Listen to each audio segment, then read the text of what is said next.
Selamat datang di podcast Kopi Hitam. Halo para penikmat kopi hitam. Kalian masih setia kan dengerin konten dari Kopi Hitam? Jangan bikin saya patah hati ya. Sebelum saya bacain konten, saya mau ngomong serius, agak melenceng dari konten. Ini soal Gaza.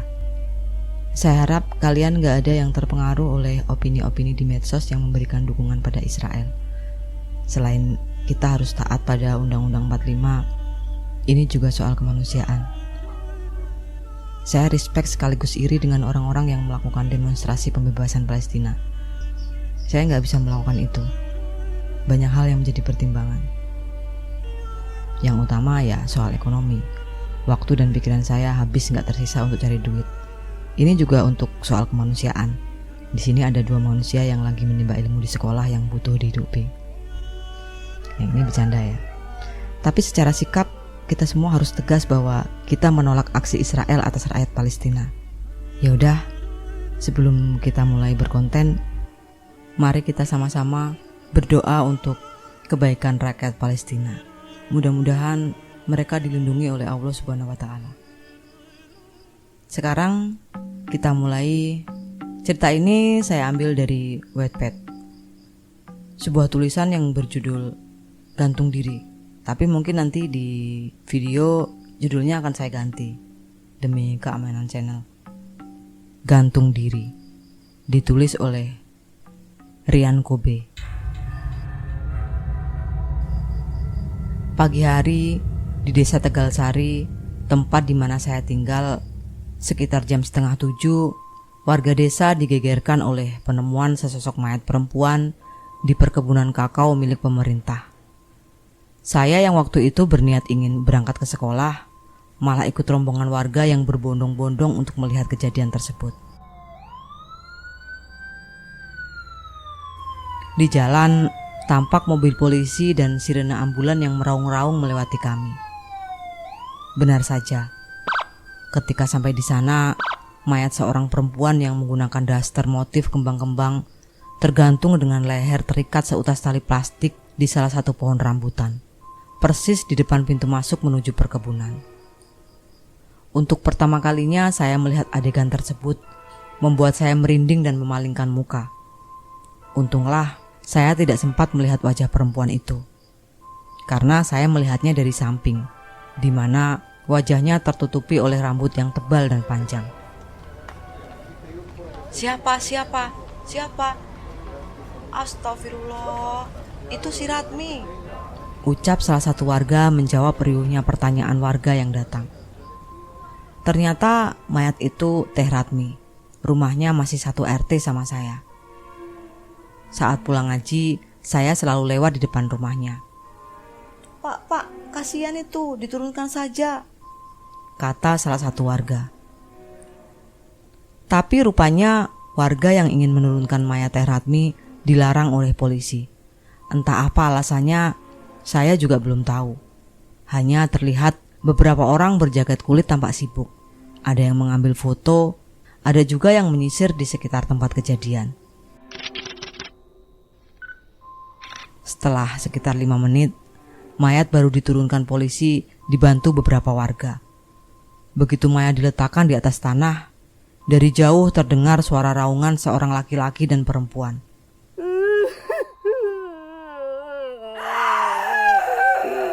Itu Bang Ratmo suaminya dan Nenek Isur mertuanya. Mereka berdua berlari menyibak kerumunan, kemudian memeluk tubuh Teh Ratmi yang sudah membiru dan terbujur kaku. Suasana ngeri sekaligus haru langsung menyelimuti. Sempat terjadi perdebatan ketika mayat Teh Ratmi hendak dimasukkan ke kantung mayat oleh polisi. Bang Ratmo menolak mayat istrinya dibawa ke rumah sakit untuk diotopsi.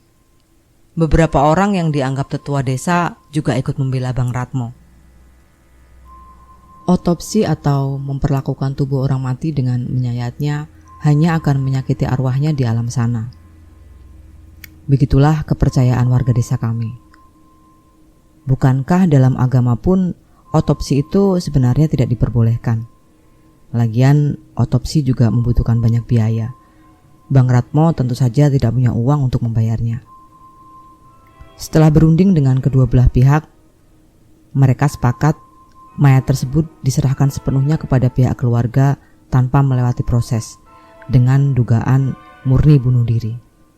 Tubuhnya dibungkus dengan beberapa kain samping. Dibantu 2 orang warga, mayat itu kemudian dibawa pulang untuk dimakamkan.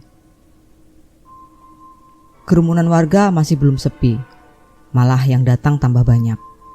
Warga mulai bergosip. Dan tanpa sadar, saya terlambat ke sekolah. Di malam hari, ketika saya selesai pulang ngaji sekitar jam 8, saya ikut nimbrung di pos ronda bersama bapak-bapak. Di sana ada Bang Usman, orang yang pertama kali menemukan tubuh Teh Ratmi. Bersama anak-anak yang lain, kami berjongkok mendengarkan obrolan mereka. Menurut cerita Kang Usman, dini hari menjelang jam 2 malam, ia terbangun untuk sholat tahajud. Dalam keadaan yang masih setengah sadar, dia menyalakan sebatang rokok kretek untuk mengusir kantuk. Ketika Bang Usman menuju dapur untuk membuat kopi, sayup-sayup dari arah luar terdengar suara langkah kaki. Menurut Bang Usman, waktu itu dia sempat heran mendengar suara orang jalan di tengah malam seperti itu.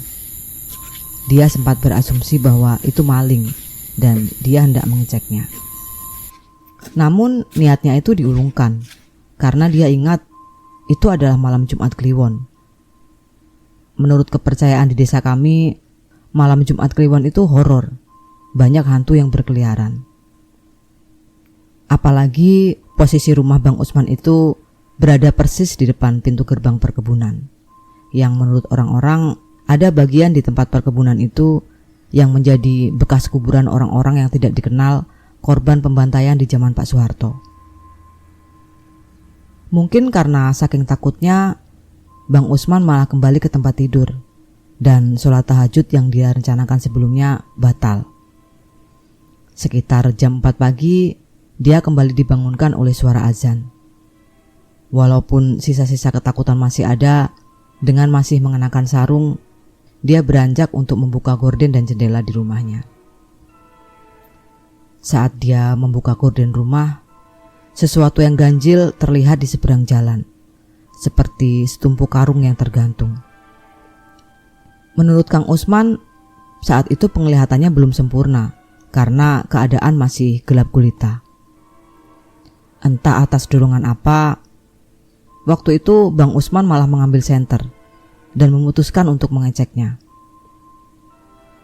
Dari depan terasnya, dia menyorotkan senter ke arah perkebunan.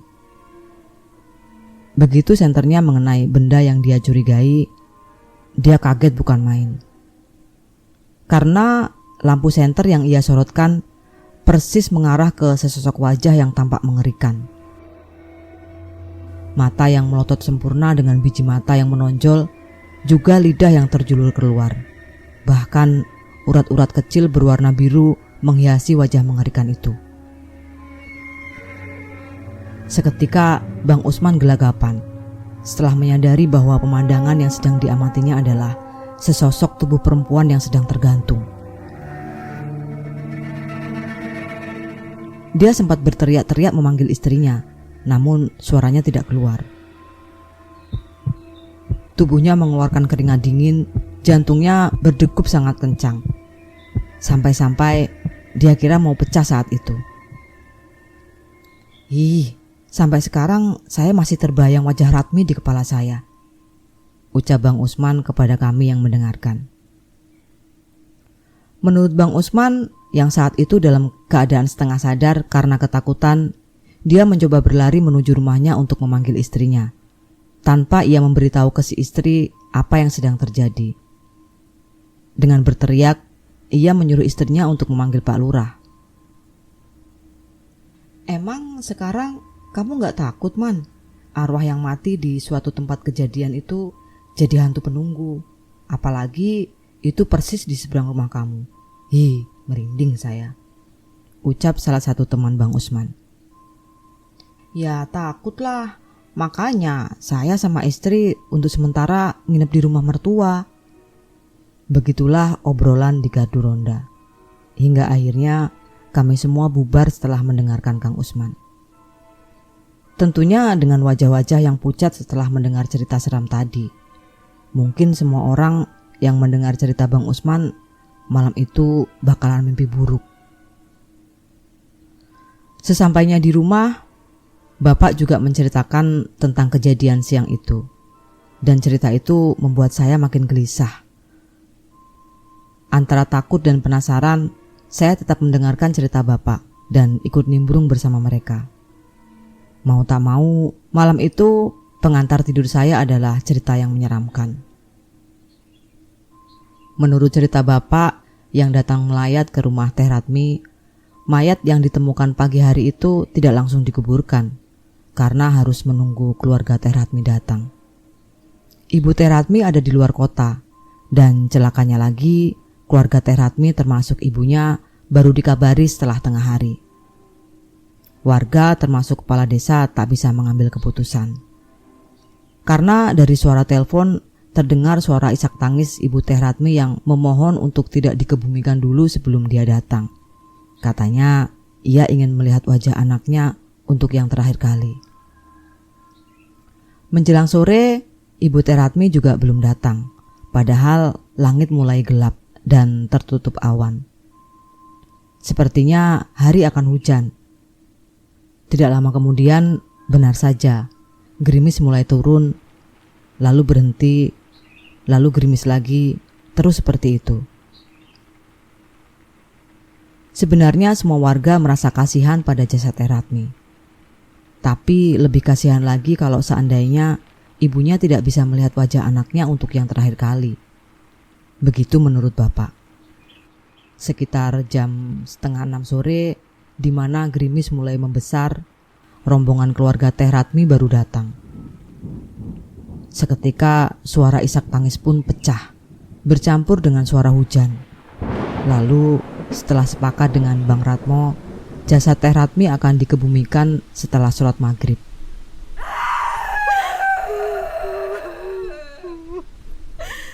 Hujan masih belum berhenti, tapi tidak mungkin membiarkan jasad Teh Ratmi dikuburkan esok hari. Padahal perjalanan menuju pemakaman umum cukup jauh dan harus melewati sawah juga menyeberangi sungai. Apalagi menurut laporan orang yang tadi siang menggali kubur, katanya liang lahat itu kini terendam air. Baru menjelang jam 6:30, hujan mulai reda, walaupun tidak sepenuhnya berhenti. Karena pertimbangan sulitnya medan, akhirnya Bang Ratmo mengusulkan agar jasad istrinya dikuburkan di kebun miliknya saja, yang letaknya tidak terlalu jauh. Karena katanya air sungai meluap dan itu akan menyulitkan mereka saat menyeberangi sungai. Pada malam itu, mayat Teh Ratmi dibawa di atas keranda dengan diterangi lampu petromak menuju kebun untuk dikuburkan. Liang lahat pun dipersiapkan secara dadakan. Mereka baru menggali setelah mayat datang. Menurut Bapak, itu adalah proses penguburan terlama yang pernah beliau ikuti. Tapi akhirnya penguburan itu selesai juga.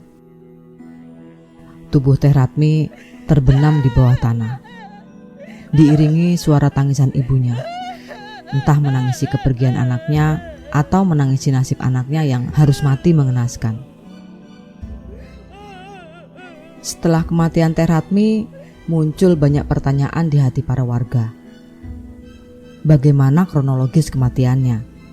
Dan tentu saja, apa alasan dia nekat mengakhiri hidupnya?